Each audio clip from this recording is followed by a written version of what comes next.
की तुम्ही केंद्र वाढवा।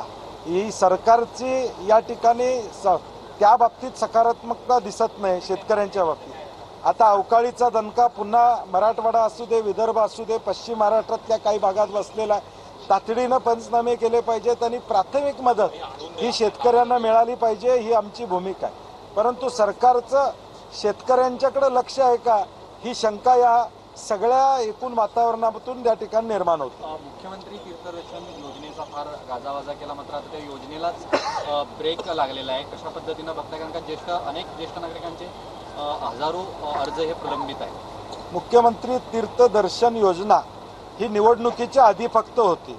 आता निवडणुकीनंतर तीर्थ प्रसाद मिळालेला आहे, बहुमत मिळालेलं आहे, त्यामुळे आता त्या योजनेची गरज नाही। आता लोकांनी देवदर्शनाला स्वतःच्या पैशानं जायचं, सरकार पाठवणार नाही, हे फक्त निवडणुकीचा जुमला होता। नाही तर मग ऑनगोईंग स्कीम राहिली असती, जशी संजय गांधी निराधारची योजना असू दे, श्रावणबाळची योजना असू दे, किंवा वेगवेगळ्या योजना काँग्रेसच्या काळामध्ये झाल्या, त्या अखंडपणे त्या ठिकाणी सुरू आम्ही ठेवल्या। परंतु आत्ता एक नवीन फॅड भाजपनं आणलेला आहे की निवडणुकीसाठी काही योजना आणायच्या आणि त्यातलीच ही योजना आता परत पुन्हा कदाचित 29च्या आधी ही सुरू होईल।